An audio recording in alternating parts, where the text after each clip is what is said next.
Welcome to The Social Issue with me, Sam Marshall, brought to you by socialtv.co.za. Today, we tackle the vital issue of literacy in South Africa, exploring solutions to combat the nation's illiteracy crisis from the ground up. Now, joining me is Seago Maapola, an educational psychologist with invaluable insights on how early literacy can transform lives and futures.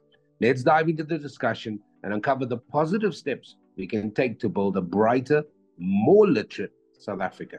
Seago, thank you very much for joining me.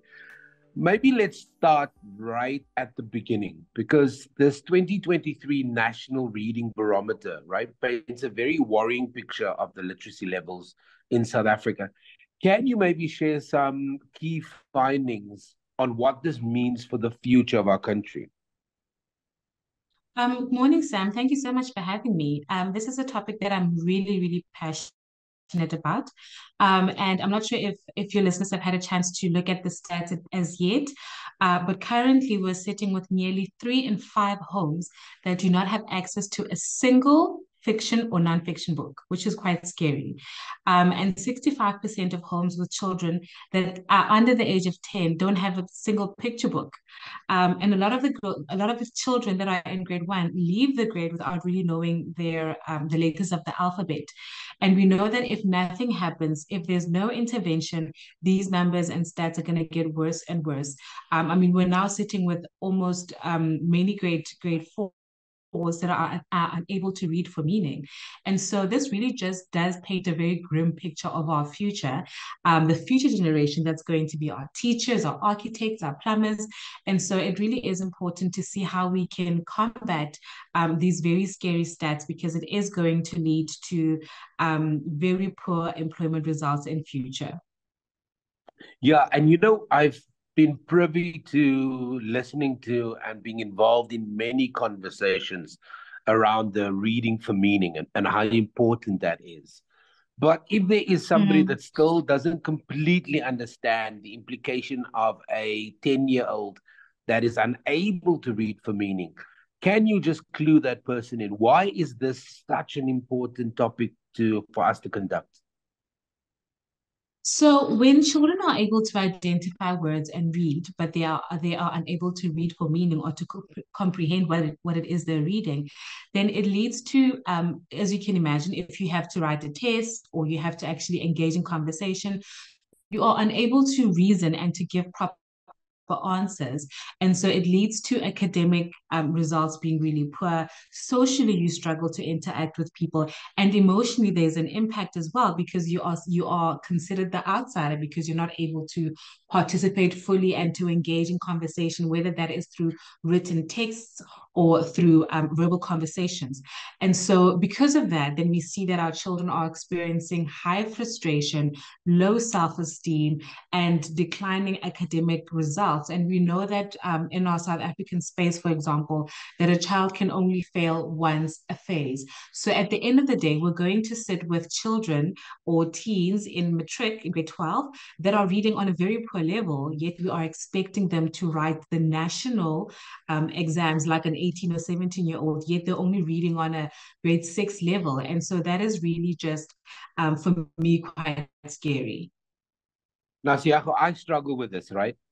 If you look at this report, it says that 3 in 5 homes, and you've alluded to this when you started this interview with me. 3 in 5 homes don't have access to a single fiction or non-fiction book. 65% of homes with children under the age of 10 do not possess a single picture book. Yet, despite the challenges, the barometer shows a strong desire among South Africans to read. So, can you Mm. marry those two for me? Because it feels at odds. I love that you mentioned that, because I think this is the silver lining in the barometer, that even despite these challenges, there's such a need and a desire to read. And that makes me think that if children had access to these books, then they would be reading. right? And so it is important that we're able to give them the access to books that are multicultural, multilingual. And I know, for example, an initiative by Wimpy called Read with Wimpy is actually giving children access to these books at an ECD level.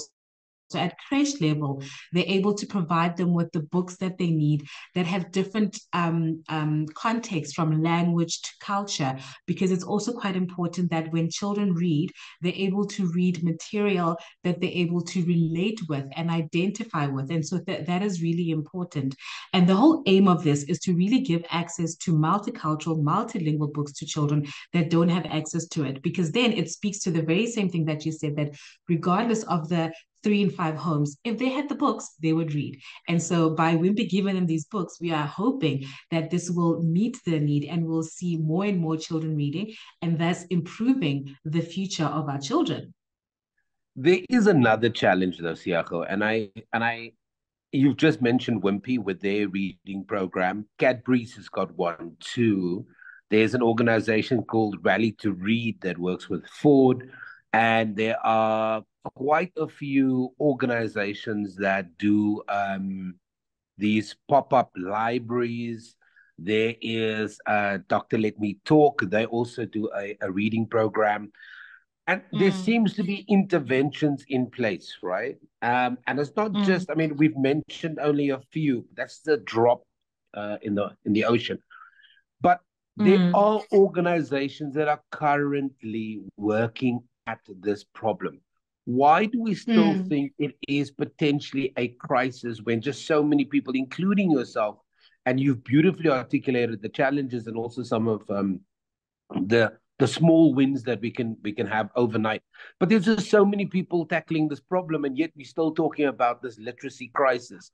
Are Mm, we being mm. sensationalist? Absolutely not. I think it's also important to look demographics and where all these different children are placed. And I think, for example, with this particular initiative, I think in most provinces there is a Wimpy somewhere close by, right? As you drive in and out of small towns, it is possible to get in contact with a Wimpy. And so I think the accessibility of these ECD centers to an organization or a business like Wimpy then helps that they have access to the books, because I think sometimes we focus a lot more on the metros and the biggest cities, and perhaps not so much on the more isolated, smaller towns and villages that don't have access to, go to town in order to get access to the books. And I think it's important that whatever initiatives that we put in place do have to be across South Africa. And I think that for me is the striking part about this whole initiative, that it has to be across the country. But I do understand that as companies, businesses, and also as individuals, we have restrictions or constraints. And so we can only help in the spaces where we are.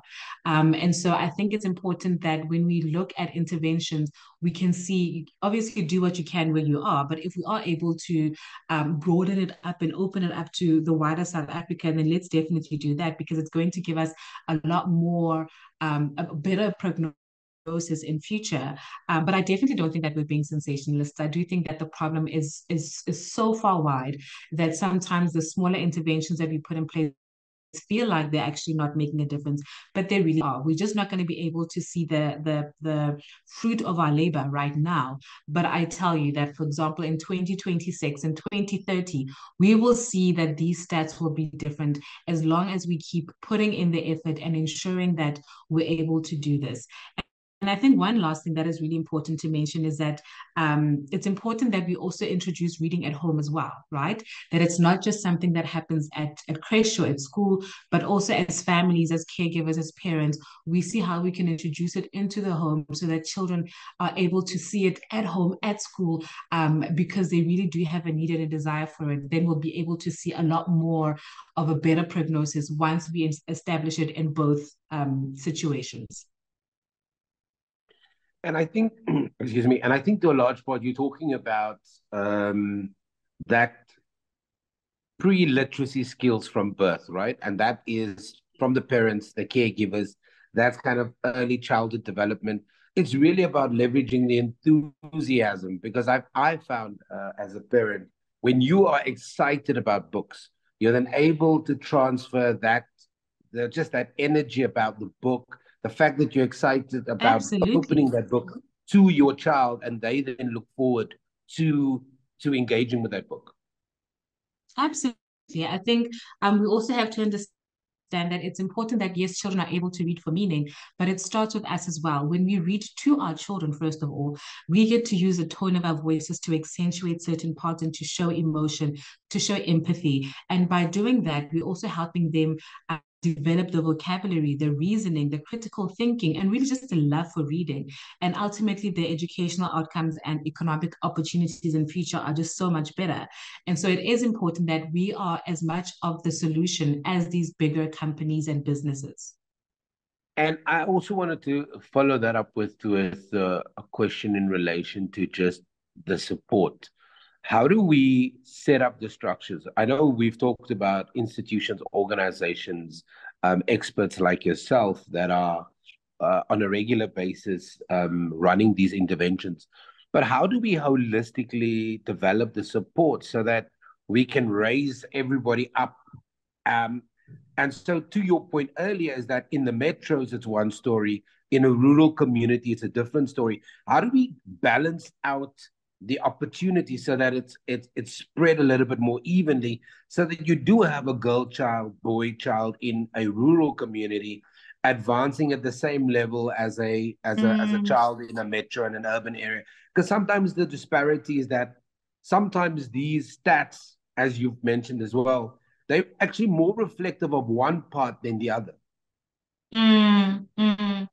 Absolutely. And I really think that it's important that children across the country get equal access to resources. Sometimes it's a little bit difficult to get to remote areas because of where the location is. But I do think that, as parents, as communities, we need to see how we can get involved. And so if we do have access to books, then we need to maybe create our own little library where people can come and donate books that they're not reading anymore. And I know back in the day when we were growing up, there would be comic strips on, at the back of newspapers or magazines, even something as small as that, just so that we can see how we can incorporate that whole Ubuntu aspect into it. But we also can't just rely on the government to try and solve the problems that we have, because we've tried to do that and it hasn't quite worked in our favor. And so it is important that we're able to also take the initiative to say, how do we, as people in rural areas, how do we then partner with businesses or with each other to see how we can give our children access to the resources that they so desperately need. I mean, I don't know about you, but the last time I saw a library is ages ago. And I mean, even now when you go to a library, depending on how well resourced it is, there aren't a lot of books. People just go there to actually log onto the onto the internet, and they don't really access the books as much. And so it's important that when we read, we actually use hard, like, paper book, as opposed to having to read on a gadget or anything of the sort. And sometimes maybe we think, we can't really have access to books because we don't have physical books, and now we must read on our cell phones or our gadgets. But I think, to answer your question, the main thing is for everybody to have access to resources, regardless of where they are in the country. That will help the child in the rural area and the child in the metro feel that they are on the same level because they have access to the same resources. And I'm now not seen as the lesser because I'm in a remote area. Yeah. And because we are a platform, a news platform that focuses on social impact, but from a very positive perspective, do you have a success story, some intervention that you've been part of, or a program that you're currently running that you can share some information with us? So I would like to again go back to the whole Wimpy initiative, that part of the library in a box that they give has access to comprehension aids, which I think is really important because we've been talking a lot about reading for meaning. And so part of the comprehension aid is to help the children that when they are reading, there are questions and pictures that actually guide them back to the text to find out how have you understood what you have read. And so I think that is really an amazing part of introducing our children to the capacity and the reasoning of having to comprehend. And so I think part of the success story is watch the space, because I think in a few years' time, we're going to definitely see the fruits of our labor. and seeing how these stats are going to improve from grim to fantastic because of fantastic initiatives like this.